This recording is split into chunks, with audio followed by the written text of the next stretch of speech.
Hi guys అందరికి welcome to my channel.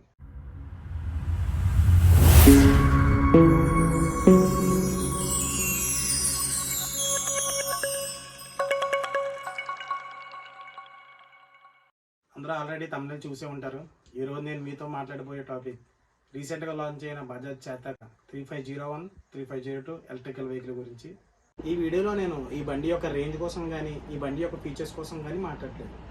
కేవలం నేను మాట్లాడేది on road price, X showroom price, accessories, tech pack and ఈ vehicle తీసుకుంటే ఎంత మనీ అవుతుంది మరియు ఈఎంఐ తీసుకుంటే మంత్లీ ఎంత కట్టాలి అనే దానికోసం మాత్రమే మాట్లాడుకుంటున్నాను.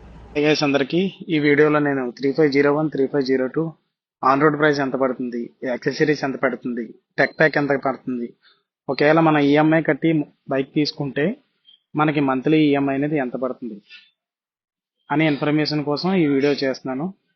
నేను 3501 కానీ 3502 కానీ బైక్ తీసుకుందామనే ఆలోచనలో ఉన్నప్పుడు నేను చాలా యూట్యూబ్లో వీడియోస్ చూడడం జరిగింది. కానీ ఎక్కడ కూడా నాకు ఆన్ రోడ్ ప్రైస్ ఎంత పడుతుంది అనేది, టెక్ ప్యాక్ ఎంత పడుతుంది, మొత్తం టోటల్ ఇన్స్టిమేషన్ ఎంత పడుతుంది అనేది నాకు ఎక్కడ ఐడియా రాలేదు.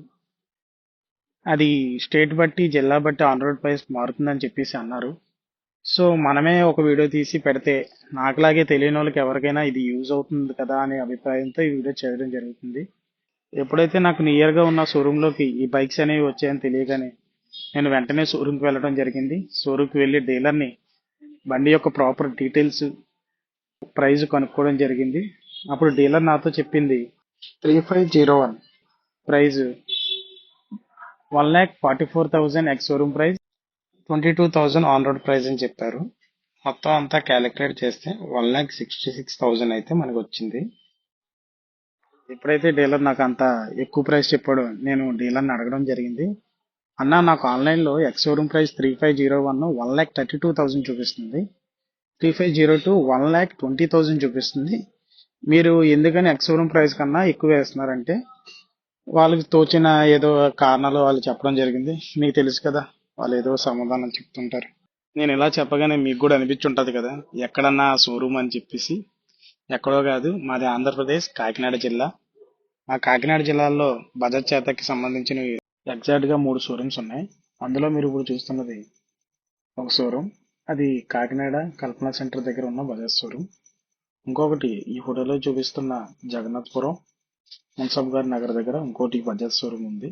And main Chetak showroom Sarpuram junction నుంచి పోల్ మార్కెట్కి వెళ్ళే రోడ్లో ఉంది. ఎప్పుడైతే షోరూమ్ వాళ్ళు అంత ప్రైస్ చెప్పారో నేను తొందరపడకుండా బైక్ తీసుకోకుండా ఇంకో 20 డేస్ వెయిట్ చేద్దాం, 20 డేస్ లోపు ఏమైనా తగ్గచ్చేమో అనే ఆలోచనతోటి నేను 20 డేస్ వెయిట్ చేయడం జరిగింది. ఆ 20 డేస్ తర్వాత నేను మళ్ళీ షోరూమ్ దగ్గరికి వెళ్ళడం జరిగింది. ఎప్పుడైతే నేను షోరూమ్కి వెళ్ళానో అక్కడ తర్వాత 3501 3502 షోరూమ్ ప్రైజెస్ చూసి నేనే షాక్ అయ్యాను. ఎందుకంటే అంతలా తగ్గాయి. అప్పుడు మళ్ళీ షోరూమ్ డీలర్స్తో మాట్లాడి 3501 02 ఎంత ఇన్స్టిమేషన్ పడుతుందో మొత్తం అంతా ఒక పేపర్ మీద రాయించుకున్నాను. ఇప్పుడు అది మీకు చూపించి నేను క్లారిటీగా ఎక్స్ప్లెయిన్ చేయడానికి అయితే ట్రై చేస్తాను. ఇప్పుడు ఏదైతే మీకు చూపిస్తున్నానో సర్పురం జంక్షన్ మెయిన్ చేతక్ షోరూంలో మన 3501కి ఎంతైతే ప్రైస్ పడుతుందో on road prices with accessories ఇవన్నీ డీటెయిల్స్తో మనకు లిస్ట్ ఇచ్చారు. అది ఒకసారి మీకు చూపిస్తున్నాను. ఒకసారి మీకు ప్రాపర్గా ఎక్స్ప్లెయిన్ చేయడానికి ట్రై చేస్తాను. 3501లో భాగంగా ఎక్స్ షోరూమ్ ప్రైస్ 1,32,000 చూపిస్తున్నారు. ఏదైతే మనకు ఆన్లైన్లో ఉందో ప్రైస్ అదే ఈ షోరూమ్ వాళ్ళు అయితే మనకు ప్రైస్ చూపించడం అయితే జరిగింది.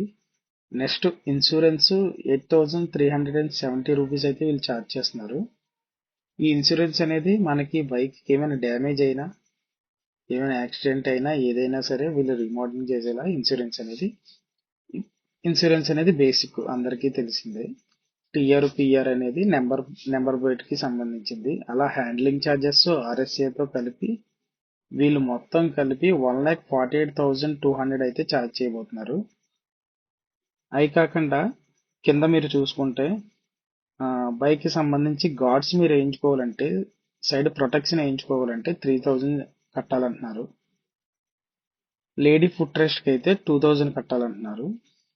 సెంటర్ స్టాండ్కి 1,000 పే చేయాలంటున్నారు. టెక్ ప్యాక్ వచ్చి 5,000 పే చేయాలి అంటున్నారు. ఎక్స్ట్రా వారంటీకి అయితే మనం 6,000 పే చేసుకోవాలి. యాక్చువల్లీ బండి కొనేటప్పుడు మనకు ఆల్రెడీ 3 ఇయర్స్ వారంటీ అనేది ఇస్తారు.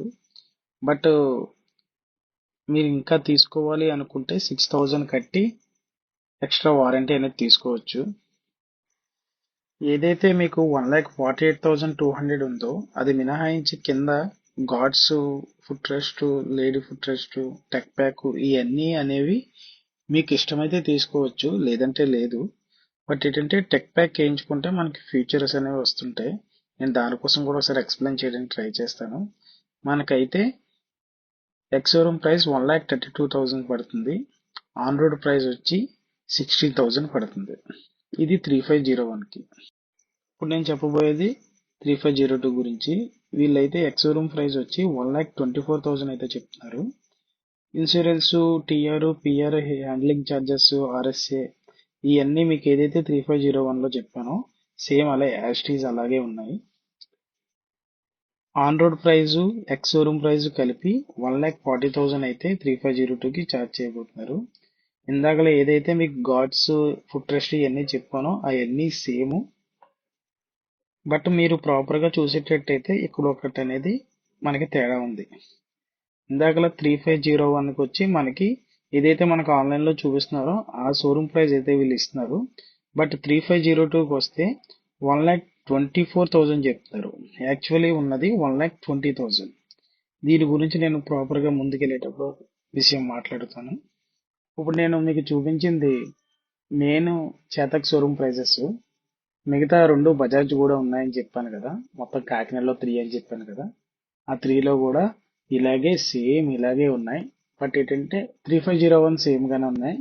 3502 మాత్రం ఒక 500 ఎక్స్ షోరూమ్ ప్రైస్ లో ఇంకా యాడ్ చేశారు ఈ 2 బజాజ్ షోరూమ్ లో వాళ్ళు.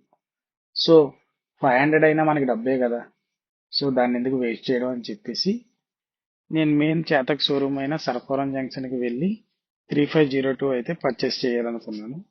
ఎందుకంటే 3501కి 3502కి ఓన్లీ డిఫరెన్స్ వచ్చి ఓన్లీ టచ్ కంట్రోల్ మాత్రమే. దానికి దీనికి 8,000 డిఫరెన్స్ అయితే ఉంది. సో నాకైతే టచ్ అయితే అంత ఇంపార్టెంట్ కాదని నాకు అనిపించింది. సో మీకు ఎవరికైనా టచ్ అనేది ఇంపార్టెంట్ అయితే మీరు 3501కి వెళ్ళొచ్చు. నేనైతే 3502కి వెళ్ళడానికి సిద్ధపడ్డాను. నేను అక్కడ ఉన్న 3502లో కలర్స్ చూపించమని అడిగాను. వాళ్ళైతే 3502లోని బ్లాక్ అయితే ఇప్పుడు అవైలబిలిటీగా లేదు అని చెప్పడం అయితే జరిగింది. సో నేనైతే బ్లాకే తీసుకున్నామనే ఆలోచనలో అయితే ఉన్నాను. సరే, నేను 3502లోని బ్లాక్ ఉందో లేదో చూసి చెప్పండి, నేను అంతలోకి ఈఎంఐ ఎంత అవుతుందో క్యాలిక్యులేట్ చేసుకుంటాను అని చెప్పేసి అంటే అక్కడ మేనేజర్ ఓకే సార్ నేను చేస్తాను, నేను చూస్తాను అని చెప్పేసి అన్నారు. నేనైతే ఈఎంఐ క్యాలిక్యులేట్ చేసుకోవడానికి అయితే నేను వెళ్ళాను. ఈ వీడియో మీకు నచ్చిన లేదా యూస్ఫుల్గా అనిపించిన లైక్ చేయండి, షేర్ చేయండి, సబ్స్క్రైబ్ చేయండి.